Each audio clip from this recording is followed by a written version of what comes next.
कट्टा कोल्हापुरीवरती मी सरदार जाधव आपल्या सर्वांचं स्वागत करतो। आज भारतरत्न डॉक्टर बाबासाहेब आंबेडकर यांची जयंती आहे आणि त्याच्या पार्श्वभूमीवरती बाबासाहेबांच्याबद्दलचे समज आणि गैरसमज या विषयावरती आपण आज चर्चा करणार आहोत आणि त्यासाठी मार्गदर्शन करण्यासाठी आज आपल्या कट्ट्यावरती आलेले आहेत डॉक्टर आलोक जत्राटकर सर। सर तुमचं कट्ट्यावरती स्वागत आहे। धन्यवाद सर। शिवाजी विद्यापीठामध्ये जनसंपर्क अधिकारी म्हणून कार्यरत आहेत आणि त्याचबरोबर सरांचं जे PhD आहे ती याच धर्तीवरती आहे, म्हणजे दलित चळवळ आणि आंबेडकरी विचार आणि या गोष्टींवरच्यावरती आहे। सरांनी डॉक्टर बाबासाहेब आंबेडकर एक महान संस्थापन याच्यावरतीही सरांचा शोध प्रबंध आहे। ॲक्च्युली सामाजिक, राजकीय, आर्थिक, शैक्षणिक, धार्मिक, पत्रकारिता, कायदे या सर्व क्षेत्रावरती डॉक्टर बाबासाहेब आंबेडकरांचा आपल्याला माहिती आहे की अभ्यास आहे, त्याच्यामध्ये काम आहे। म्हणतात ना कर्तृत्व, ॲक्च्युली नेतृत्व आणि वक्तृत्व इतकं प्रगल्भ होतं त्यांचं। त्याचबरोबर स्त्री स्वातंत्र्य, शेतकरी, श्रमजीवी, दलित आदींसाठी भरीव कामगिरी बाबासाहेबांनी केलेली आहे। ह्या सगळ्या गोष्टी आपल्याला माहीत आहेत आणि आजच्या या जयंतीच्या निमित्तानं खूप ठिकाणी वेगवेगळ्या लोकांच्या मुलाखती किंवा भाषण किंवा वेगवेगळी ऑडिओजमधून आपल्याला या गोष्टी कळणारच आहेत। परंतु समज गैरसमज हा मुद्दा घेऊन आजची चर्चा करण्याचा एक वेगळा उद्देश आमचा असा आहे की इतिहास उकरत बसायचा नाही आहे किंवा पाठीमागे काय घडलं होतं, आंबेडकर नेहरूंचे संबंध कसे होते किंवा आंबेडकर गांधींचे संबंध कसे होते याच्यावरती आम्हाला लक्ष ठेवायचं नाही आहे, परंतु त्याचा वापर करून आज काही ठिकाणी उगाचच वेगळे विचार पेरले जातात, उगाचच वेगळे गैरसमजही समाजामध्ये आणले जातात, लोकांच्यामध्ये आणले जातात। लोकांना त्या योग्य आहे की अयोग्य आहे याची शहानिशा करण्यासाठी तितका वेळही नसतो, कारण आपल्या कामामध्ये सर्व बिझी असतात। परंतु त्यासाठी एक अभ्यासकाचं मत आपल्याला खरंच एक मार्गदर्शक ठरू शकतं। यासाठी सर जत्राटकर सरांना आम्ही आज कट्ट्यावरती बोलवलं आणि सर तुमचं खरंच आभार मानतो की तुम्ही वेळात वेळ करून आज हे मार्गदर्शन करण्यासाठी कट्ट्यावरती आलात। पहिला मुद्दा मी हाच घेईन, म्हणजे आज आपण जे घेतलेलं आहे की शाहू महाराज, छत्रपती शाहू महाराज असतील, सयाजीराव गायकवाड बडोद्याचे यांचे आणि आंबेडकरांचे नाते, त्यांचा संबंध, त्याच्या वेळची त्यांची मदत, त्याचबरोबर गांधी आंबेडकर, गांधी नेहरू या गोष्टी तर आपण घेणारच आहोत चर्चेत। परंतु त्याच्या आधी मगाशी तुम्ही म्हटलात मुलाखतीच्या आधी की खूप वेळेला या लोकांच्या उगाचच वेगळ्या संबंधांच्यावरती काहीतरी वेगळी मांडणी करून त्याचा स्वतःच्या किंवा ठराविक संस्थांच्या फायद्यासाठी असा उपयोग करून घेतला जातो, तर हे नेमकं काय आहे? सरदारजी, सर्वप्रथम आपल्या कट्टा कोल्हापुरीच्या सर्व प्रेक्षकांना माझ्याकडून डॉक्टर बाबासाहेब आंबेडकर जयंतीच्या निमित्तानं मनपूर्वक शुभेच्छा, आपल्यालाही शुभेच्छा। आणि आज आपण डॉक्टर बाबासाहेब आंबेडकरांच्या विचारांचा आणि स्मृतींचा जागर करण्यासाठी आणि त्यांच्या संदर्भातील वेगळे पैलू जाणून घेण्यासाठी म्हणा, मी गैरसमज म्हणणार नाही, कारण बाबासाहेबांच्या संदर्भामध्ये गैरसमज असे नाही आहेत, काही प्रिज्युडायसेस आहेत, काही पूर्वग्रह आहेत आणि जातीभेदानं कलुषित असणारं मन आहे त्याच्यामागे, आणि त्यातून मग सगळ्या गोष्टी निर्माण झालेल्या आहेत। मुद्दा असा आहे की आपण जसं म्हणालो की बाबासाहेबांना भिडत असताना आपण कुठल्या अंगाने त्यांच्याकडे बघावं, आपण त्यांच्या वेगवेगळ्या पैलूंचा विचार केला, आपण त्यांची मांडणी केलीत। मला असं वाटतं की बाबासाहेबांना भेटत असताना किंवा बाबासाहेब असतील, गांधी असतील, नेहरू असतील, ही सगळी माणसं जी आहेत ना, एक लक्षात घ्या, हे मोठे नेते, महान नेते आहेतच आपले, पण ती माणसंही होती आणि ती मोठी माणसं होती। एक लक्षात घ्या, जेव्हा ही माणसं मोठी होतात, महापुरुष जेव्हा असतात ना, आणि आजकाल फॅशन अशी झाली की ह्या महापुरुषांच्या मध्ये विभाजन करायचं आहे, त्यांना वाटून घ्यायचं आणि त्यांच्यामध्ये झुंजी लावायच्या, त्यांच्याबद्दलचे पूर्वग्रह पेरायचे, त्यांच्याबद्दल समाजामध्ये अपसमज, गैरसमज निर्माण होतील अशा पद्धतीच्या पोस्ट क्रिएट करायच्या। आणि आता आपल्या हाताची माध्यम आहे, आपल्या हाताची अत्यंत गतिमान माध्यम आपल्या हातात आहे, त्याचा वापर आपण सकारात्मकतेने करायचा की नकारात्मकतेने हा त्या वापरणाऱ्या हातांचा प्रश्न असतो। मात्र त्याचा वापर करून, या नवीन तंत्रज्ञानाचा वापर आपल्या भल्यासाठी करायचा की एकमेकांच्या मनामध्ये संभ्रम निर्माण करण्यासाठी करायचा। आता आपण गांधी, नेहरू, आंबेडकर ह्या त्रयींचा जर विचार केला, आज घडीला चित्र काय आहे की गांधींना आपण गरजेपुरतं वापरतो, त्यांच्याबद्दलचे गैरसमज आहेतच, या माणसामध्ये गांधींबद्दलचे ते समज आहेतच, समज की फाळणीला जबाबदार ते कसे होते, या किंवा अशा प्रकारचे अनेक गैरसमज गांधींच्याबद्दल आहेत। नेहरूंच्याकडं बघण्याचा दृष्टिकोन तर आता इतकं बुद्धिभेदी राजकारण आहे की त्यांनी काहीच केलं नाही आणि गेल्या 70 वर्षात काहीच झालं नाही। मग भारतामध्ये आज जे डिजिटल तंत्रज्ञान आलेलं आहे, ज्या लाटेवर स्वार होऊन आपण आज कुठंतरी सत्तेच्या एका सोपानापर्यंत पोहोचलेलं आहात, ते कुठून आलं? ही भारताची प्रगती कुठून आली? मधल्या काळातल्या कुणीच काही पायाभरणी केली नाही का? कुणीच काही कॉन्ट्रीब्युशन दिलं नाही का?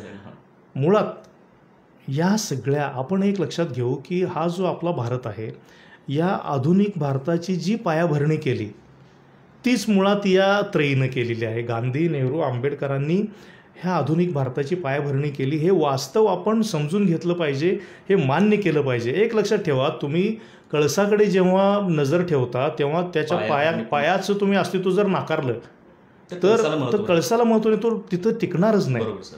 त्यामुळं त्या पायाचा दगड कोण आहे ना, त्याचं महत्त्व त्यानं कमी होत नाही, हे आपण लक्षात घेतलं पाहिजे. ह्या त्रयीनं जे कॉन्ट्रीब्युशन दिलेलं आहे, नेहरूंनी असेल, गांधींनी असेल, आंबेडकरांनी असेल, यांच्यामध्ये झुंजी लावून त्याची मजा घेणं आणि त्यांच्या अनुयायांमध्ये बुद्धिभेदी राजकारण करून काहीतरी वेगळ्या प्रकारे या देशाला विखंडित विभाजित करण्याचं एक षडयंत्र काय म्हणू त्याला कार्यरत होतंय की काय, अशा स्वरूपाचं एक चित्र निर्माण केलं जातं. मात्र मला या ठिकाणी आपल्याकडं सवय अशी आहे की आपण ना सरळपण कुणाला भिडायला आपल्याला, म्हणजे मला तुमचं मोठेपण सांगायचं आहे तर तुम्ही मोठे आहात एवढ्यानं माझं समाधान होत नाही.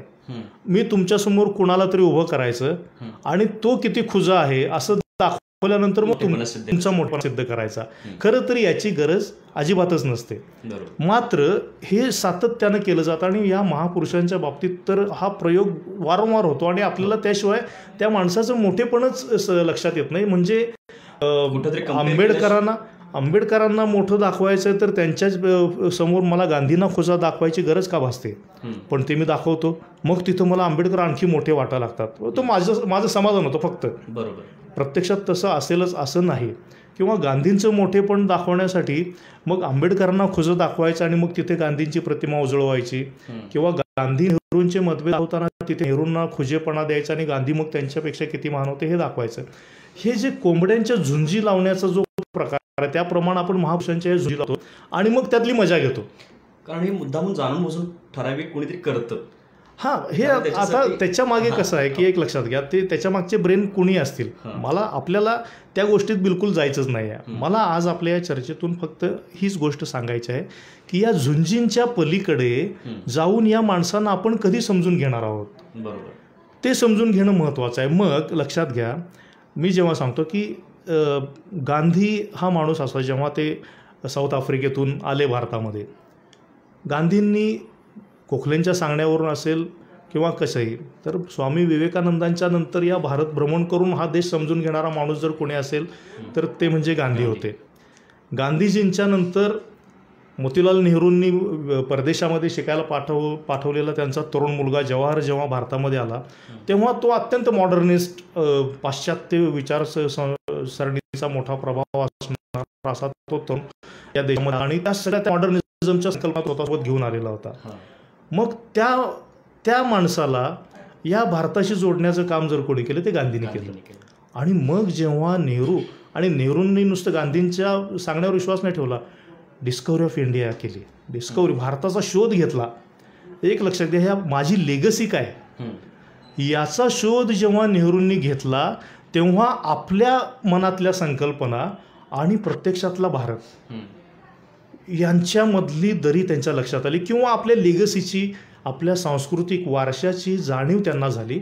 आणि त्यानंतर मग नेहरू हे आत्ताचे नेहरू, जे मॉडर्निझम आधुनिक भारत असेल मात्र त्याला समाजवादाची डूब देणारा, इथल्या तळागाळातल्या प्रश्नांची एक मूलभूत जाणीव असणारा, आणि आपल्याला हा अशा पद्धतीचा आलेला एक रॉ देश आपल्या हातात आलेला आहे स्वातंत्र्यानंतर, तर याची दिशा काय असली पाहिजे, त्याला आपल्या कुठल्या दिशेने घेऊन जायचं आहे याचं एक छानसं स्वप्न पाहणारा, आणि त्या स्वप्नांच्या पूर्ततेसाठी 1947 पासून 1964 पर्यंत म्हणजे मृत्यूपर्यंत झगडणारा असा एक पंतप्रधान, ही पायाभरणी. मग त्यासाठी पंचवार्षिका असतील, मग त्यामध्ये त्यांनी IIT IIM स्थापन केलेले असतील, किंवा अगदी साहित्य कला अकादमी असतील, पुण्यामधली FTI असेल, अशा सगळ्या संस्था. म्हणजे सगळ्या प्रकारच्या सांस्कृतिक चळवळ तिथे आली, तिथं शैक्षणिक चळवळ आली, IISc आली त्याच्यामध्ये, म्हणजे विज्ञान आलं, ॲटॉमिक BARC सारखी संस्था त्याच्यामध्ये आली. म्हणजे या भारताचं एक सर्वांगीण आधुनिकता प्रदान करण्याचं जे स्वप्न नेहरूंच्या मनात होतं ते त्यांनी प्रत्यक्षात आणण्यासाठी काम केलं. आणि या दोघांनाही त्याहूनही तळागाळातल्या भारताची जर जाणीव कोणी करून दिली असेल तर ती डॉक्टर बाबासाहेब आंबेडकरांनी. कारण परदेशामध्ये राहू नये, मुळात इथून जाताना इथल्या समाजव्यवस्थेचे, इथल्या जातीभेदाचे प्रचंड अशा प्रकारचे चटके त्यांनी सहन केलेले होते. अत्यंत संघर्ष, अवमानास्पद वागणूक या पिढ्यानपिढ्या त्यांच्या हजारो वर्ष पिचलेला ते चटके सोसले होते. आणि परदेशात जाऊन या सगळ्याकडं अत्यंत साकल्यानं संशोधकीय दृष्टीनं, म्हणजे समाजशास्त्र, मानववंशशास्त्र अशा अंगानं, अर्थशास्त्राच्या अंगानं अशा सर्वंकष बाजूनी या भारताच्या प्रश्नाकडं, जाती निर्मूलनाच्या प्रश्नाकडे त्यांनी पाहिलेलं होतं. आणि मग त्यांना बाबासाहेबांनी या दोघांना या खऱ्या भारताची ओळख करून दिली. एक लक्षात घेतलं पाहिजे की ह्यांना तुकड्यात तुकड्यात आपल्याला बघून चालणार नाही. हा मुद्दाच मी सर्वांना परत हे करून देईन की मुळात ही मुलाखत यासाठी आयोजित केलेली आहे की लोकांना, जसं तुम्ही सर सांगितलं की एक सवय कोणीतरी लावून दिलेली असते की एखाद्याला समजा उंच दाखवायचं असेल किंवा त्याला करायचं असेल तर कोणाला तरी खुजा दाखवायला लागतो किंवा कोणाशी तरी आपण कम्पेअर करत बसतो.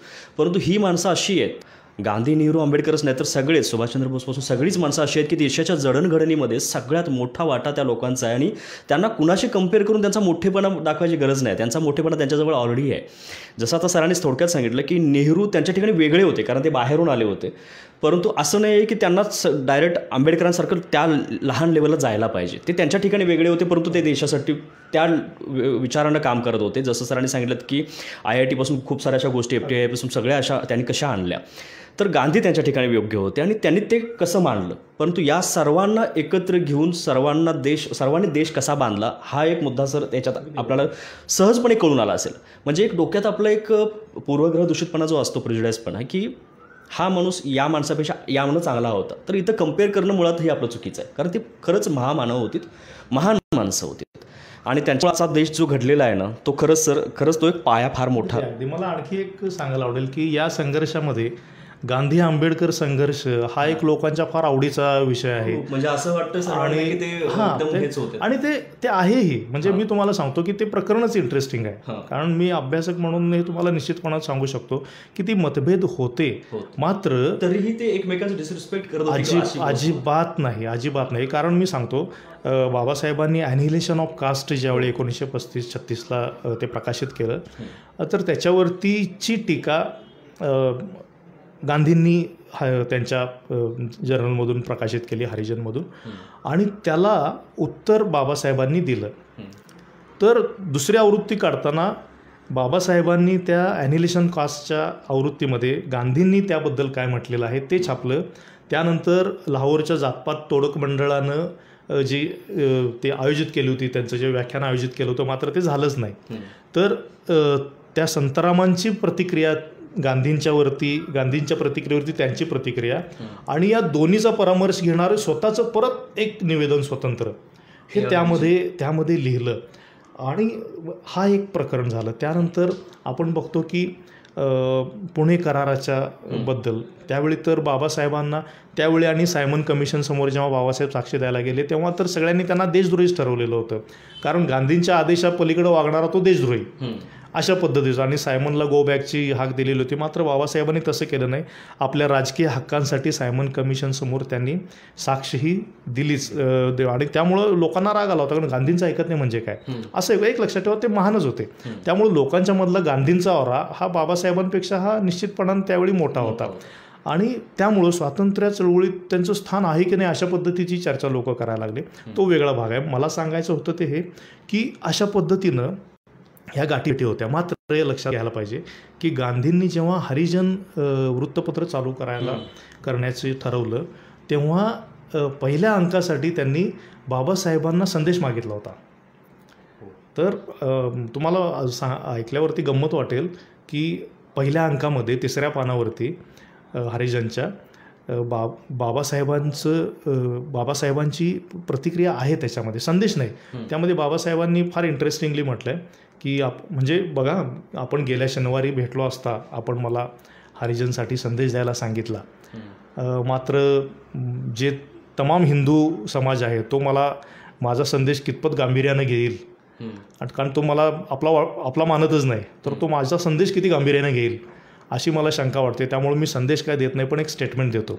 आणि स्टेटमेंट बाबासाहेबांनी असं दिलं की जोपर्यंत चातुर्वर्ण्य व्यवस्था उद्ध्वस्त होत नाही तोपर्यंत इथल्या बहिष्कृताचा प्रश्न सुटणार नाही, हे स्टेटमेंट बाबासाहेबांनी दिलं होतं. आणि मग त्याच्यावरती गांधींचं साधारणपणे एक कॉलमभराचा मजकूर गांधींनी त्या पत्रावरती, त्या स्टेटमेंटवरती लिहिलेला आहे. म्हणजे हे पहिल्या अंकामध्ये हरिजनचं झालं. आणखी एक इंटरेस्टिंग गोष्ट मी सांगतो, माझ्या रिसर्चचा आपण उल्लेख केला तर त्यामध्ये मी राष्ट्रवीरचा शामराव देसाई बेळगावचे, तर त्यांचा एक अंक माझ्या रिसर्चमध्ये होता. त्यामध्ये अगदी एवढीशी छोटी बातमी, अगदी म्हणजे मी आता जितकं गेले तेवढीच बातमी, सिंगल कॉलमची, तर ती प्रकाशित झालेली होती. आणि त्यामध्ये असं होतं की सावंतवाडीची डेडलाईनची बातमी होती की आज डॉक्टर बाबासाहेब आंबेडकर यांचे सावंतवाडी गेस्ट हाऊसवरती आगमन झाले अमुक खटल्याच्या कामकाजासाठी. त्यावेळी संस्थानिक लोकांच्याकडे कज्जे चालायचे, तर त्या खटल्यासाठी बाबासाहेब आले होते. आणि येताना वाटेत त्यांनी पुणे येथे येरवड्याला जाऊन महात्मा गांधींची भेट घेतली. अशी ती 2 ते 3 वाक्यांची बातमी आहे.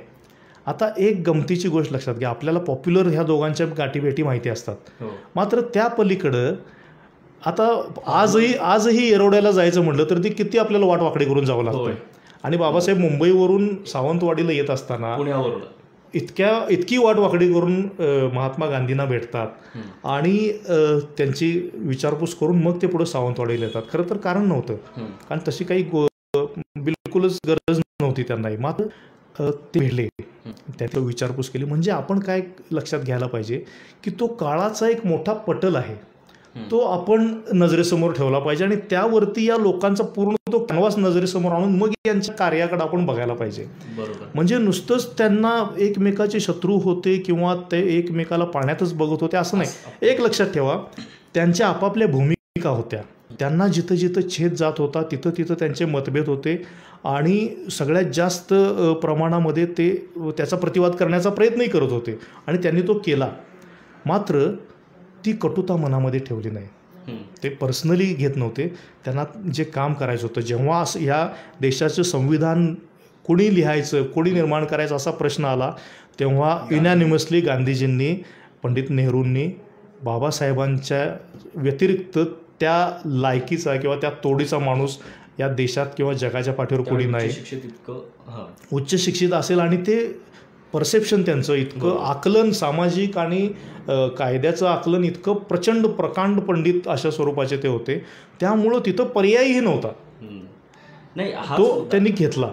तर हे आपण लक्षात घ्यायला पाहिजे. प्रकर्षानं आम्हाला हे सर हेच लोकांच्या समोर न्यायचं आहे की ज्या पद्धतीनं आपण प्रत्येक महामानवांच्याकडे बघतो आणि त्यांना आपलंसं करण्यासाठी फक्त प्रत्येक जणांचं एक ठरलेलं असतं, म्हणजे आपला नाही, कारण यांनी ह्याच्यासाठी हे केलं होतं.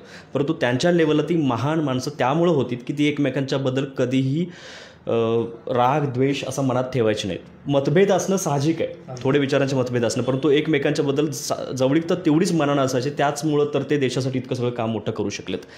मगाशी नेहरूंचा एक मुद्दा निघाला आणि आजच्या आंबेडकर जयंतीनिमित्त जयराम रमेश यांनी जे ट्विट केलेलं आहे, म्हणजे त्याच्यावरून नेहरूंचा, जसं सरांनी आता उल्लेख केला, नेहरूंचा आंबेडकरांच्याबद्दलचा किती मोठा प्रगल्भ दृष्टिकोन होता, चांगला मोठा दृष्टिकोन होता, हे तर सहज त्याच्यावरून दिसून येईल की 30 जुलै 1947ला नेहरूंनी वल्लभभाई पटेलांना जे पत्र लिहिलं होतं, त्या पत्रामध्ये, म्हणजे आज जयराम रमेशने ट्विट केले, ते पत्रच ट्विट केलं आहे, ज्यामध्ये नेहरूंचा आंबेडकरांच्याबद्दलचा आदर आणि ते कॅबिनेटमध्ये असायला पाहिजे यासाठीचा जो आग्रह आहे हा दिसून येतो. याचा अर्थ असा आहे की आपण कितीही पाठीमागे जरी म्हणत असलो की या लोकांचं अशा गोष्टींच्यामुळे हे यांच्याबद्दल असे राजकारण करत होते, तर असं काही नव्हतं, इतकंही नव्हतं. याच मुद्द्यांच्यावरती आपली चर्चा असणार आहे. सर, मुळात आज या गोष्टींच्यावरती चर्चा तर होणारच आहे, परंतु आज आपण आहोत कोल्हापूरमध्ये, आमच्या कट्टा कोल्हापुरीवरती.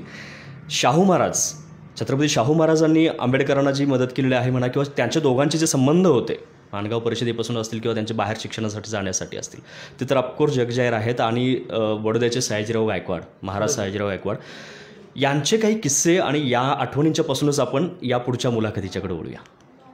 अगदी, कारण तुम्हाला सांगतो, राजर्षी शाहू महाराज असतील, महाराजा सयाजीराव गायकवाड असतील, या दोघांचं बाबासाहेबांच्या जडणघडणीमध्ये अतिशय महत्त्वाचं आणि मोलाचं योगदान आहे, हे मान्यच करायला हवं आहे. कारण सयाजीरावांच्यामुळं बाबासाहेबांच्या पदवीच्या कालखंडातलं शिक्षण होऊ शकलं आणि ते परदेशामध्ये सुद्धा सयाजीरावांच्यामुळंच जाऊ शकले. त्यांना भरीव अशा प्रकारची शिष्यवृत्ती देण्याचं काम सयाजीरावांनी केलं. आणि शाहू महाराज हा वेगळाच राजा होता. म्हणजे देशामध्ये 552 संस्थानं होती, तर ही 2 संस्थानं सोडली तर इतकी सामाजिक आणि जाणीवेनं भारलेली व्यक्तिमत्व हे सहजासहजी नव्हते. आणि या दोघांच्यामध्ये फुटप्रिंट्सच बघितल्या तर ते अत्यंत काहीतरी समांतर अशा पद्धतीच्या आपल्याला दिसून येतात. दोघांच्यामध्ये इतकं साम्य आहे त्यांच्या कार्यामध्ये, एकमेकावरती प्रभाव असण्याची शक्यता तर आहेच, मात्र त्या व्यतिरिक्त त्यांनी स्वतंत्र असं स्वतःचं एक अस्तित्व तयार केलेलं होतं. स्वतःचा एक, ज्याला काय म्हणू, सामाजिक भान इतकं तीव्र होतं या दोघांचं. आणि शाहू महाराजांचं तर ते म्हणजे ज्याला काय म्हणू, अगदी पराकोटीच्या स्वरूपाचं त्यांचं होतं.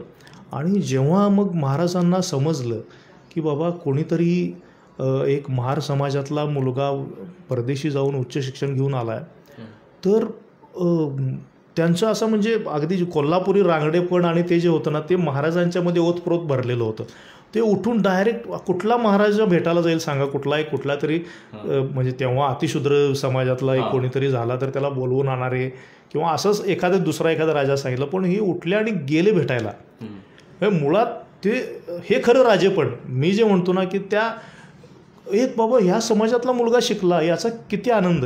म्हणजे बहुजन समाजातली मुलं शिकावीत, ती शिकतायत ह्या आनंदात तर त्यांनी इथं हॉस्टेलची चळवळ काय उभी केली, प्रचंड मदत केली. भाऊरावांना, PC पाटलांना त्यांनी राजवाड्यावर आणून ठेवलं. जो आनंद आहे हा, तर त्यांना मग त्या दोघांनी म्हणजे शाहू महाराज यांना बाबासाहेबांना भेटले, त्यांना बोलवलं इकडे, त्यांचा कोल्हापुरी फेटा बांधून सन्मान केला, त्यांचा गौरव केला. आणि मग आपल्याला माहितीच आहे की माणगाव परिषद आणि मेमध्ये झालेली नागपूर परिषद, माणगावची परिषद शाहू महाराजांच्या प्रेरणेनंच झाली. त्याचे अध्यक्षस्थान त्यांनी बाबासाहेबांना दिलं. म्हणजे खरं तर ती फार मोठी गोष्ट होती. त्यांच्याकडं या सगळ्या चळवळीचं नेतृत्व आणि या सगळ्या बहिष्कृत समाजाची जी जाती निर्मूलनाची चळवळ आहे याचं नेतृत्व बाबासाहेब करतील आणि त्यांनी करावं अशा पद्धतीनं त्यांना तिथं प्रोजेक्ट करण्याचं काम हे जर कोणी केलं असेल तर ते शाहू महाराजांनी केलं. त्यामुळं हा एक भाग आपल्याला लक्षात घ्यावा लागेल. आणि या दोघांचा स्नेहबंध हा तर इतका वेगळा आणि अवर्णनीय स्वरूपाचा आहे. म्हणजे तुम्हाला सांगतो की महाराजांनी पहिल्या टप्प्यात बाबासाहेबांना जी काही पत्र लिहिली तर त्याच्यामध्ये लोकमान्य बाबासाहेब अशी त्यांनी पदवी दिलेली आहे. म्हणजे त्यावेळी बघा, लोकमान्य 1920च्या कालखंडात एकच होते. तर त्या व्यतिरिक्त ही लोकमान्यता मिळवण्याची प्रज्ञा असणारा माणूस म्हणून ते बाबासाहेबांकडे बघत होते. त्या संबोधनातून ते लक्षात येतं. अत्यंत द्रष्टा राजा होता, त्याबद्दल अजिबात हेच नाही.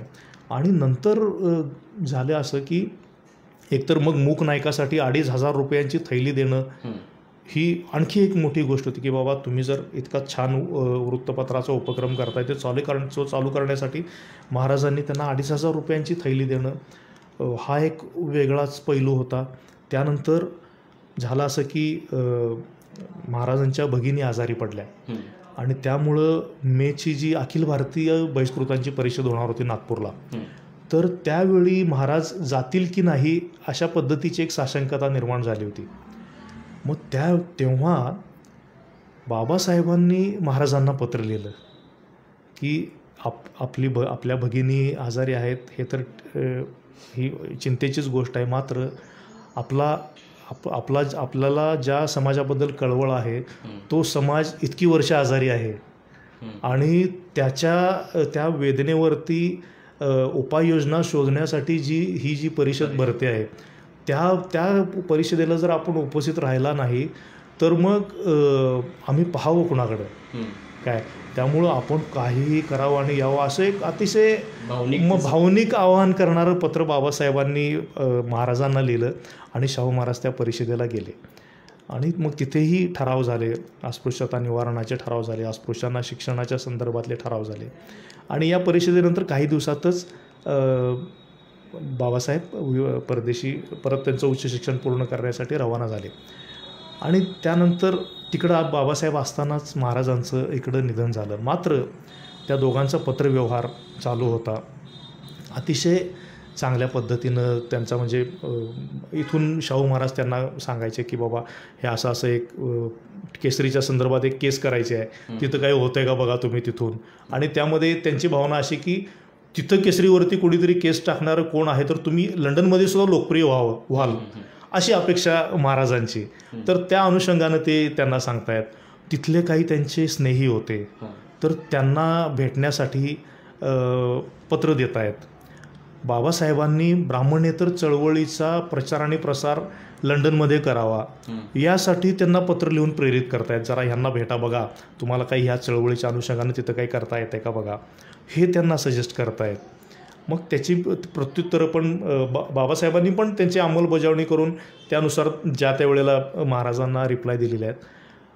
बाबासाहेब इथं नसतानाही लखनौला जी परिषद झाली तर त्या परिषदेमध्ये सुद्धा शाहू महाराज सांगतायत की तुमचे नेते हे डॉक्टर बाबासाहेब आंबेडकरच आहेत. एक लक्षात घ्या, जो माणूस त्या ठिकाणी उपस्थित नाही तरीसुद्धा त्यांना एम्बॉस करण्याचं काम शाहू महाराज त्यांच्या गुण त्यांनी त्यावेळी एवढे हेरले होते की पुढे ओळखलेले होते नेतृत्व आणि या निश्चितपणानं आणि बाबासाहेबांनीच त्यांना डेमोक्रेसी आपण या सामाजिक लोकशाहीचे या देशाचे आधारस्तंभ आहात हे जे उद्गार आहेत ते बाबासाहेबांनी त्यांना लिहिलेल्या पत्रातच उद्धृत केलेले आहेत. तर ह्या दोघांचा एकमेकाकडे बघण्याचा फार नाही अगदी 2-2.5-3 वर्षाचा जास्तीत जास्त या दोघांचा हा सहवास असेल. सहवास म्हटलं तर 3-4 महिन्याचा समोरासमोर त्यांचा एक 6 महिन्याचा धरू आपण, म्हणजे डिसेंबर 19 ते मे जून एक 6 महिने दोघं प्रत्यक्ष भेटले असतील. बाकी सगळा त्यांचा संबंध तो होता पत्रव्यवहाराने होता. मात्र आहे की महाराज गेल्यानंतर अतिशय यातना झाल्या बाबासाहेबांना. त्यांनी राजाराम महाराजांना सांत्वनपर पत्र लिहिलं आणि एक दुसरी गोष्ट झाली की त्यामुळं तिथून पुढंही राजारामांचा आणि बाबासाहेबांचा एक स्नेह तयार झाला. मात्र तो साहजिकपणानं शाहू महाराजांशी जितका होता तेवढा नव्हता, मात्र तो टिकून राहिला. कोल्हापूरशी बाबासाहेबांचा तो एक जिव्हाळा, तो ओलावा, मग स्नेहाचा ओलावा जो आहे तो कायमस्वरूपी टिकून राहिला. आणि दुसरी एक गोष्ट मला या ठिकाणी सांगावं लागेल की त्याच एका पत्रामध्ये बाबासाहेबांनी महाराजांना लिहिलेलं होतं की 26 जून हा आपला वाढदिवस आहे, तो त्या निमित्तानं आम्ही मूक नायकाचा एक विशेष अंक काढण्याचं योजतो आहोत. तर मी येतो वेळ काढून, आपण मला काही छायाचित्र काही कागदपत्र उपलब्ध करून द्यावेत त्या विशेष अंकासाठी. आता बाबासाहेबांचं हे पत्र हा शाहू महाराजांच्या जन्मतिथीचा अस्सल पुरावा म्हणून आपल्यासमोर आज आलेला आहे. त्यापूर्वी जे आपण 26 जुलैला वगैरे साजरी करत होतो, मात्र 26 जून ही तारीख बाबासाहेबांच्या त्या पत्रामुळं सामोरे आलेली आहे. अधिकृत डॉक्युमेंट आहे ते आणि त्यामुळं हाही या स्नेहबंधातून पुढं आलेला एक ऐतिहासिक दस्तावेज आहे. आणि या दोघांचं म्हणजे खरोखर फार वेगळ्या स्वरूपाचं जिव्हाळा होता. हाच मुद्दा म्हणजे आपली चर्चा तर आहे वेगळीच, परंतु कोल्हापूरमध्ये आपण चर्चा करतो तर या छत्रपती शाहू महाराजांना बाजूला ठेवून कुठलाही मुद्दा जाऊ शकत नाही, तशातला हा एक आहे. सर खरंच की आज आंबेडकर जयंती आहे आणि चर्चा तर वेगळीच आहे, कारण बाबासाहेबांचं कार्य प्रत्येक क्षेत्रामध्ये भरीव आहे, परंतु त्याच्या पाठीमागं शाहू महाराजांचा दृष्टिकोन इतका प्रगल्भ आणि इतका पुढचा होता. आणि त्या माणसाच्या, तुम्ही जसं म्हटलं 2-2.5 वर्षाच्या तेवढ्या सहसंबंधातनं किंवा ओळखीतून त्यांनी त्या माणसातले इतके गुण ओळखले होते. आणि काय असतील शाहू महाराज, म्हणजे खरंच आपल्या सर्वांना त्याच्यातूनच एक कळून येईल. ऑफकोर्स शाहू जयंतीला इतर वेळी आपण त्यांच्याबद्दल ऐकतो वाचतो, परंतु प्रत्येक घटने पाठीमागे शाहू महाराज, कोल्हापुरातल्या प्रत्येक घटनेपाठीमागे कसे आहेत हे दिसून येतं खरंच सर. आणि आम्हाला हा एक मुद्दा ऑफकोर्स टाळायचा नव्हता. मी परत आपल्या चर्चेच्या मुद्द्यावरती येतो की गैरसमज असे होतातच लोकांचे, काही ठराविक जाणून बुजून आणले जातात. गांधींचे आणि आंबेडकरांचे, बाबासाहेबांचे जे संबंध होते त्याच्याबद्दलची कटुता काही ठिकाणी अशी टाकली जाते, परंतु आता तुम्ही सांगितलं की नाही, त्यांचे रिलेशन किती चांगले होते, किंवा कोकणात जाताना पुण्यातून एरोड्याकडून टर्न घेणं, ते संबंध, त्यांची विचारपूस करणं, हे असे होते, इतके चांगले होतेच. परंतु नेहरूंच्या बाबतीत आता जसं मी एक जयराम रमेशांचं सांगितलं, नेहरूंचं तरी होते, परंतु त्याच्यात अजून काही मुद्दे आहेत का? नेहरूंनी एक लक्षात घ्यायला पाहिजे आपण की मंत्रिमंडळामध्ये बाबासाहेबांना घेण्यामध्ये जसा गांधींचा रोल होता तसा नेहरूंचाही होता. जेव्हा बाबासाहेबांची कॉन्स्टिट्युएन्सी बंगालमधून फाळणीनंतर रद्द झाली, त्यांना राजीनामा द्यावा लागला त्या पदाचा, आणि मग त्यांना संसदेत आणण्यासाठी जोपर्यंत ते संसदेत येणार नाही तोपर्यंत घटना समितीचे सदस्य होण्याची शक्यताच नव्हती, कारण ते संसदेचे सदस्य पण नसल्यामुळे ते राहिलेले नव्हते. त्यानंतर मग बॅरिस्टर जयकरांच्या कॉन्स्टिट्युएन्सीमधून बाबासाहेबांना निवडून संसदेमध्ये घेतल्यानंतर तिथून घेतल्यानंतर बाबासाहेब विधिमंडळात गेल्यानंतर सगळ्यात महत्त्वाची गोष्ट आपण लक्षात घ्यायला पाहिजे की तोपर्यंत एकूण सगळ्या सभागृहाचाही बाबासाहेबांकडं पाहण्याचा जो दृष्टिकोन होता हा फक्त दलितांचे नेते अशाच स्वरूपाचा होता. मात्र बाबासाहेबांनी तिथं जे भाषण केलं त्या पहिल्याच भाषणामध्ये बाबासाहेबांनी ते सभागृह जिंकून घेतलं. त्यांनी सांगितलं की ह्या देशामध्ये आपण प्रत्येकजण वेगवेगळ्या समूहाचे नेते म्हणून आलेलो आहोत, मात्र जेव्हा या देशाच्या एकतेचा आणि एकात्मतेचा प्रश्न उद्भवेल तेव्हा आपण आपले सगळे गटतट विसरून या देशासाठी एक दिलानं एकजुटीने उभे राहू. याच्याबद्दल माझ्या मनात तिळमात्र संदेह नाही. मी स्वतःसुद्धा प्रथमतःही भारतीय आहे आणि अंतिमतः सुद्धा भारतीयच आहे, हे बाबासाहेबांनी एम्बॉस केलं. आणि त्या क्षणाला बाबासाहेबांनी ते संपूर्ण संसदेचं सभागृह जिंकून घेतलं. प्रचंड टाळ्यांचा वर्षाव झाला, बाबासाहेबांच्यावरती अभिनंदनाचा वर्षाव झाला. सांगण्याचा मुद्दा असा की त्यावेळीसुद्धा त्यांच्याकडे पाहण्याचा जो दृष्टिकोन होता तो आजही काही बदललेला नाही आहे. शंकराचार्यांनी त्या काळात एक प्रतिक्रिया दिली, मी ही मुद्दा कोट करतो. ते काय म्हणतात की भारताला मिळालेली घटना ही अत्युत्कृष्टच आहे, फक्त त्यात एकच वाईट आहे की ती अस्पृश्यानं लिहिलेली आहे. शंकराचार्यांकडून दुसऱ्या कुठल्या प्रतिक्रियेची अपेक्षा नाही आहे. आणि मला आज या ठिकाणी हे सांगायचं आहे की आजही बाबासाहेबांकडं किंवा राज्यघटनेकडं बघण्याचा दृष्टिकोन जो आहे तो त्याच पद्धतीचा आहे. तुम्ही त्या पलीकडे जाऊन बघा, अरे जगानं स्वीकारलं त्या माणसाला. कोलंबिया विद्यापीठ म्हणतं आमचा सगळ्यात सर्वश्रेष्ठ विद्यार्थी हा आहे. लंडन स्कूल ऑफ इकॉनॉमिक्स म्हणतं की हा मानवतेसाठी झगडणारा योद्धा वीर आहे. असं असताना जगभरातल्या देशांनी त्यांच्यावरती मानद पदव्यांचा वर्षाव केलेला आहे. असं असताना आपण या जातीच्या परिप्रेक्ष्यातून बाहेर पडून बाबासाहेबांचं मोठेपण मान्य करणार की नाही? किती काळ आपण बाबासाहेबांना त्यांच्या जातीच्या चौकटीतच ठेवणार आणि त्यातून बाहेर? लक्षात ठेवा, आपण ठेवल्यानं फरक पडत नाही. त्यामागे बाबासाहेबांना काहीच कमीपणा येत नाही. तो कमीपणा असतो आपल्या मनाचा असतो. तुमच्या स्वीकारात तुम्ही कद्रूपणा दाखवता, त्याला ते काय करतील? ही लोक मोठीच होती, लक्षात घ्या. बाबासाहेब असतील, नेहरू असतील, गांधी असतील, त्यांना तुमच्या पोचपावतीची बिलकुलच गरज नाही. त्यांनी प्रचंड काम केलेलं आहे. गांधींच्या साहित्याचे 90 खंड प्रकाशित आहेत. पंडित नेहरूंचे 50भर खंड प्रकाशित झालेले आहेत.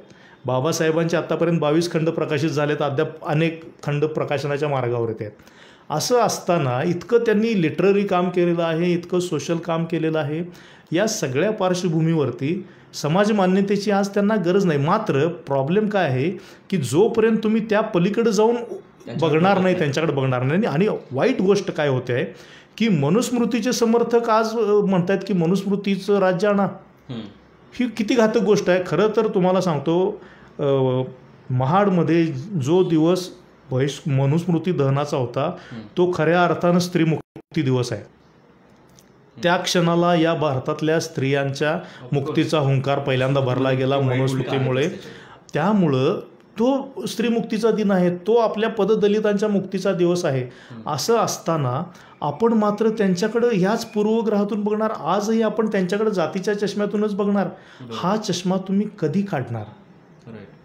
मुद्दा काय आहे मी तुम्हाला सांगतो, बाबासाहेबांच्या बद्दलचा जो प्रेज्युडाईस आहे तो हाच आहे, तो प्रेज्युडाईस नाही आहे, हा पूर्वग्रह आहे. तुमच्या डोळ्यावरती तुम्ही ती चष्मे, त्या कातड्याची चामडी तुम्ही ओढलेली आहे, तुम्हाला ते बघायचं नाही. ते तुम्ही बघणार कधी?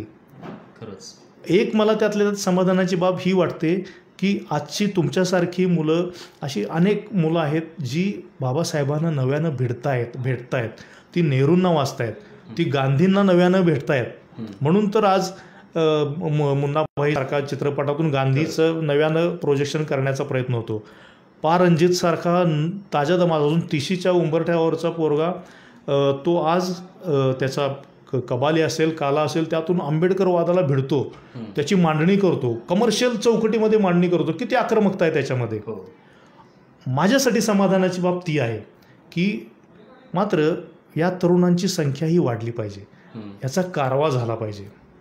बाबासाहेबांना मी पाहतो ते त्यांनी ज्या पद्धतीचं ज्ञानाची कवाड आपल्यासाठी उघडली. मग ते म्हणायचे की मला फक्त माझ्या ग्रंथालयात मला संशोधन करू द्या, बस, मला बाकी काही नको, मला त्यामध्येच आनंद आहे. मात्र त्या पलीकडे त्यांनी काम केलं. तर या गोष्टी आहेत ना, ह्या आपण कधी स्वीकारणार? आपण त्यांच्याकडे बघण्याचा दृष्टिकोन कधी बदलणार? माझं दुखणं आहे ते हे आहे, माझं शल्य आहे ते हे आहे. मी मुळात याच मुद्द्यावरती आता परत बोलेन की मुलाखतीची थीम आपण सोडलेलं नाही, हे एक सगळ्यात महत्त्वाचं. आणि मी आजची परत थीमचं सांगेन की बाबासाहेबांच्याबद्दल समज गैरसमज. कालचंच एक मी उदाहरण सांगेन की बाबासाहेबांच्याकडे बघण्याचा दृष्टिकोन एक महान मानव म्हणून प्रत्येकाचा आहे आणि तो असायला पाहिजे. बाबासाहेबांच्याकडेच नाही, सगळे आपले स्वातंत्र्यासाठी किंवा पूर्वी जे होऊन गेलेले आहेत सगळे तेवढे महान होते म्हणून तर त्यांची नावं इथपर्यंत आहेत. परंतु काल किंवा परवा काही घटना घडल्या, आता प्रत्येकाच्या सोबत घडत असतील, की त्यांच्याकडे बघण्याचा दृष्टिकोन सरांनी जसा आता उल्लेख केला की एका ठराविक साच्यात नसतो, म्हणजे जातीयतेच्या साच्यात नसेल, ते दलित आहे ते याच साच्यातनं राहतो ना, त्यामुळे ते कमी लेखलं जातं ते त्या ठिकाणी. आणि अशी 2-3 घटना घडल्या की तुम्ही का बाबासाहेबांना मानत नाही असं लोकांना विचारलं तर नाही, समाज बघितला का कसला मानणार आहे त्यांना. तुम्ही त्या समाजाकडं अशा दृष्टीनं बघत असताय, म्हणजे तुमचाच ऑलरेडी दृष्टिकोन असा आहे की तुम्हाला मग माणूस कसा ओळखणार. म्हणजे प्रत्येकानं सरांनी जसं सांगितलं तसं की आपल्या डोळ्यावरती जे आपण ठराविक चष्मे घातले आहेत ना, ते काढायला पाहिजेत. आपण त्याच चष्म्यातनं बघितलं तर ऑफकोर्स ती माणसं आपल्याला तेवढी समजणार नाही, ती पचनीही पडणार नाहीत. तर त्यासाठी पहिल्यांदा आपण याच जोखडातून सर्वांनी बाहेर आलो तर ही महान माणसं कशी महान होती हे खरंच समजून येईल. मग आपण कम्पेअर करत बसणार नाही, मग आपण त्याची तुलना करत बसणार. आणि सर हा फार मोठा मुद्दा आहे. आणि अजून एक मुद्दा मी घेणार होतो प्रश्न, परंतु त्यातनंच तुमचं उत्तर येऊन गेलं की खूप जण म्हणतात की मग स्वातंत्र्यामध्ये योगदान काय. परंतु मगाशी तुम्ही संसदेतलं विधिमंडळातल्या भाषणातला उल्लेख केलात की पहिल्यांदा मी भारतीय आहे आणि शेवटी पण मी भारतीय आहे, आणि लोकांच्यासाठी काम करणं म्हणजे ही एक फार मोठी देशभक्ती आहे. देशासाठी मरणं तितकंच मोठं आहे, परंतु लोकांसाठी जीवनाची आहुती देणं हे बाबासाहेबांनी केलं. आणि त्यांचं ते देशप्रेम ओतप्रोत फक्त ब्रिटिशांना विरोध करत बसणं एवढंच नाही, तर लोकांसाठी काम करणं यालाही त्यांनी प्राधान्य दिलं. आणि हे फार महत्त्वाचं आहे सर. आणि हा एक प्रश्न त्यातनं कव्हर झाला. मी आता राज्यघटना लिहिलेली आहे, या गोष्टींच्याबद्दल आपल्याला माहीत आहे, परंतु बाबासाहेबांची काय म्हणतात ते की प्रासंगिकता, त्या काळात त्यांचे ते दृष्टिकोन होते, म्हणजे स्वातंत्र्याबद्दलचे असतील किंवा लोकशाहीबद्दलचे असतील, आणि लोकांनी त्या स्वातंत्र्याचा आणि लोकशाहीचा कसा वापर करावा याबद्दलचे असतील, तर ते आजही कसे लागू आहेत. आणि आजही त्यांना जे अपेक्षित विचार होते ते समाज कसा असायला पाहिजे आणि लोकांनी काय त्याच्यामध्ये कसा पुढाकार घ्यायला पाहिजे याबद्दल. आपण ज्या गोष्टीचा उल्लेख केला की स्वातंत्र्यामधलं कॉन्ट्रीब्युशन काय आहे, आपण आजही स्वातंत्र्य चळवळ म्हटलं की फक्त राजकीय चळवळीच्या अंगानं पाहतो किंवा आपला इतिहास आपल्याला त्याच अंगाने शिकवला जातो. हा शिकवण्याचा मुद्दा आहे. मात्र या देशामध्ये जोपर्यंत सामाजिक लोकशाहीचीही तिच्या बरोबरीनं प्रस्थापना होत नाही तोपर्यंत त्या मिळालेल्या राजकीय स्वातंत्र्याला काडी मात्र अर्थ असणार नाही. याची जाणीव असणारा जर कोणी नेता या देशात झाला असेल तर ते म्हणजे बाबासाहेब होते. आणि त्या सामाजिक लोकशाहीच्या प्रस्थापनेबरोबरच राजकीय समतेच्या हक्कांसाठी लढणारा माणूस जर कोणी असेल तर तेही बाबासाहेबच होते. मग त्यामध्ये साऊथ बोरो कमिशनपासून ते सायमन कमिशन असेल, गोलमेज परिषदा असतील, ती आपली घटना समिती असेल, अशा सगळ्या स्वातंत्र्याशी निगडीत असणाऱ्या प्रत्येक टप्प्यामध्ये जर कोणा एका व्यक्तीचा सहभाग असेल तर ते म्हणजे बाबासाहेब होते. मग हे कॉन्ट्रीब्युशन तुम्ही लक्षात घेणार आहात की नाही, हे स्वातंत्र्यासाठीचं योगदान नाही आहे. दुसरं, स्वातंत्र्यानंतर या देशाला बुद्धाच्या आणि मानवी मूल्यांची जोडण्याचं काम कोणी केलं ते बाबासाहेबांनी केलं. आपण म्हटलात की हे कुठल्या समाजाचं नेतृत्व करतायत, तुम्ही तुमच्या गिरेबांमध्ये बघा तो समाज का तसा राहिलेला आहे, त्यांना समतेची संधी तुम्ही देणार की नाही. आज तो तसा का आहे, आजही गावाच्या बाहेर दक्षिणेला महारवाडे, मांगवाडे, चांबारवाडे का आहेत, अजूनपर्यंत दिसत आहेत, का आहेत. हे समतेसाठी बाबासाहेब आग्रह होते. स्त्री पुरुष समानता, व्यापक लोकशिक्षण, आंतरजातीय विवाह, संसाधनांचं फेरवाटप, ह्या सगळ्या गोष्टी बाबासाहेबांनी सांगितल्या. हे केल्याशिवाय तुम्हाला जाती निर्मूलन शक्य होणार आणि त्या जातीतून तुम्ही बाहेर पडणार की नाही. समाजाकडे बघण्याचा कलुषित दृष्टिकोन तुमचा आहे, त्यांना संधी द्या. म्हणून तर बाबासाहेब अजून सांगतो ना, तुम्ही म्हणताय ना की अजून हा समाज कसा आहे, हा समाज म्हणजे कोण, अरे तो तुमचाच समाज आहे, तो भारतीय समाजच आहे, आपण अपेक्षित करू तुमच्या मनामध्ये आहेत. तुम्ही त्यांना समानतेची संधी देणार की नाही, तुमच्या बरोबरीने शिक्षणाची संधी त्यांना मिळणार की नाही, तुमच्या बरोबरीने त्याला रोजगाराच्या संधी मिळणार की नाही, तुमच्या बरोबरीने त्यांना विकसित होण्याची संधी मिळणार की नाही. मुद्दा हा डेव्हलपमेंट म्हणजे काय आहे. औद्योगिकरण, व्यावसायीकरण वाढवलं आणि तुम्ही तिथे कामगार म्हणून रुजू झाला म्हणजे डेव्हलपमेंट नाही आहे. डेव्हलपमेंट ही सर्वंकष असायला पाहिजे आणि त्याच्यामध्ये या प्रत्येक घटकाचं सहभाग, त्याचं योगदान हे अभिप्रेत आहे. त्या संधींचं विकसन तुम्ही कधी करणार. बाबासाहेब, गांधी, नेहरूंचा आग्रह काय आहे, त्यांचा रिलेव्हन्स काय आहे लक्षात घ्या. बाबासाहेब आजही कुठला विषय नवीन मुद्दा निघाला, नदीजोड प्रकल्प असू दे, कामगारांचे प्रश्न असू देत, महिलांचे प्रश्न असू देत, कुठलाही प्रश्न असू दे, शेतकऱ्यांचे प्रश्न असू देत, प्रत्येक प्रश्नामध्ये बाबासाहेब काय म्हणतात हे पहिल्यांदा त्याची चाचपणी केली जाते. आणि ते बघून अगदी परवाचा डिमॉनिटायझेशनचा प्रश्न असेल, तिथंसुद्धा RBIच्या संदर्भात बाबासाहेबांनी काय म्हटलेलं, त्या RBIची घटनाही बाबासाहेबांच्या पुस्तकावरून निर्माण झालेली आहे. हे सगळं आता जगाला जगजाहीर माहीत झालं. काय म्हणतात बाबासाहेब, त्यांचा रिलेव्हन्स हा शोधला जातो.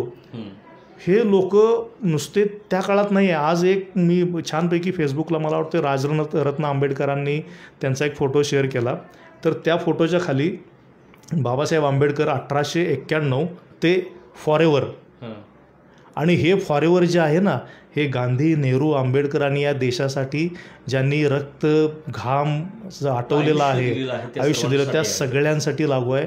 जोपर्यंत हा देश असेल, ह्या देशामध्ये समता प्रस्थापित होत नाही, यातल्या शेवटच्या घटकाला तुमच्या बरोबरीची, समानतेची संधी लाभत नाही, तोपर्यंत हे लोक रिलेव्हंटच राहणार आहेत. त्यांचं अस्तित्व तोपर्यंत आपल्यासोबत असणारच आहे.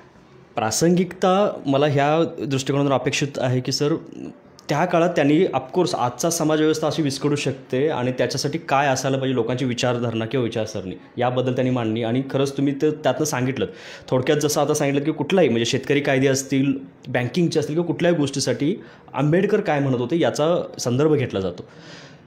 फार मोठी गोष्ट आहे. म्हणजे आपल्यासाठी सहज जाता जाता आपण ऐकतो, परंतु त्या माणसाचं योगदान, मगाशी मी मुलाखतीच्या सुरुवातीलाच उल्लेख केला होता, प्रत्येक क्षेत्र म्हणजे सामाजिक, राजकीय, आर्थिक, शैक्षणिक, धार्मिक, पत्रकारिता, कायदे, प्रत्येक क्षेत्रामध्ये योगदान फार मोठं आहे. अभ्यासही तितकाच मोठा आहे. आणि त्यांची प्रासंगिकता म्हणजे काय की आजच्या काळात त्यावेळची विचार आणि त्यांचा दृष्टिकोन आधुनिक भारताच्या घडणीमधला तो आजही लागू आहे.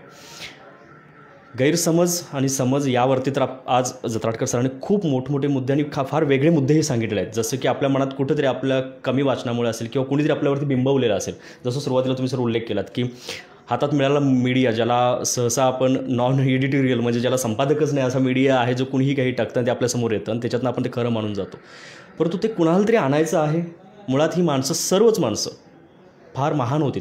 ते एकमेकांच्याबद्दल इतके कधी कलुषित नसायचे जितके आपण आज आहोत. आणि सगळ्यात महत्त्वाचं सरांनी जो आता एक संदेश दिला, आपण मुळात या समाजाकडे बघताना किंवा या लोकांच्याकडे बघताना त्या ठराविक जोखडातून बाहेरून बघायला पाहिजे, मग ती खरंच आपल्याला कळतील. आपण त्या जोखडात राहून बघितलं तर आपल्याला खरंच ही या जातीची, ही या धर्माची, ही या समाजाची असंच दिसत राहील. आणि ऑफकोर्स तो आपला दोष आहे, त्या लोकांचा नाही आहे. सर खरंच खूप वेगळा मुद्दा आज या आजच्या जयंतीच्या निमित्तानं आम्हाला लोकांच्यापर्यंत पोहोचवायचा होता आणि तो पोहोचवू शकलो. पुन्हा एकदा मी कट्टा कोल्हापूरकडून तुमचे आभार मानतो. आणि एक शेवटचा संदेश म्हणून थोडक्यात आज आंबेडकर जयंतीनिमित्त, म्हणजे काल मी एक वाक्य वाचलं होतं की आंबेडकर जयंती नाचून नाही तर वाचून साजरी करावी, अशा प्रकारे खूप सारे चांगले संदेश जात आहेत. तर अशा प्रकारचा एखादा संदेश. फक्त एकच गोष्ट सांगेन की आपण एक देश आहोत, एक राष्ट्र आहोत. या सगळ्या महामानवांनी खूप खस्ता खाल्लेत हा देश उभा करायला. मुळात जो देशच नव्हता 70 वर्षापूर्वी त्याला इतिहास भूगोल प्रदान करण्याचं काम बाबासाहेब आंबेडकरांनी केलेलं आहे. तर आपण त्यांच्या लिगसीची जाणीव ठेवूया आणि महापुरुषांच्या ज्या वाटण्या करतो आहोत ना आपण त्या करूया नको. ती सगळे आपले माणसं आहेत, आपण त्यांच्यावर आपण त्यांचे अनुयायी आहोत याचं एक भान राखू आणि त्यांना वाचूया, त्यांना समजून घेऊया. व्हॉट्सॲप युनिव्हर्सिटीतून बाहेर पडा, तिथले तुम्ही सगळे तुमचे जे काही TC-MC असतील ते काढून घ्या, त्या युनिव्हर्सिटीतून बाहेर पडा आणि या लोकांचे थेट रेफरन्सेस तुमच्या हातात आहेत. आज PDF ड्राईव्हसारख्या अनेक माध्यम आहेत जे तुम्हाला थेट त्याच्याशी जोडू शकतात. घ्या ती पुस्तकं, वाचा आणि समजून घ्या, त्यांना मनापासून समजून घ्या आणि मग तुमची काय असतील ती मतं तयार करा आणि त्यावेळी आपण मग खऱ्या अर्थानं मग डिबेट करू. मला फक्त एवढंच सांगायचं. नाही, खरंच सर, खूप महत्त्वाचा मुद्दा आहे. वाचन माणसाला ना कधीच कट्टरवादी बनवत नाही. ही एक फार महत्त्वाचा मुद्दा आहे. न वाचल्यामुळंच बऱ्यापैकी आपल्या मनात पूर्वग्रह राहतात, कुठल्या तरी कट्टरवाद येत असतो, फार गोष्टी येत असतात आणि वाचन ही फार महत्त्वाची गोष्ट आहे. सर, खूप खूप धन्यवाद की हाच संदेश आणि अशा प्रकारच्या वेगळ्या गोष्टी आज अपेक्षित होत्या आणि त्या फुलफिल झाल्या आजच्या मुलाखतीची थीम ही आमची. पुन्हा एकदा कट्टा कोल्हापूरकडून मी तुमचे आभार मानतो आणि मी सरदार जाधव आपल्या सर्वांचा निरोप घेतो. धन्यवाद.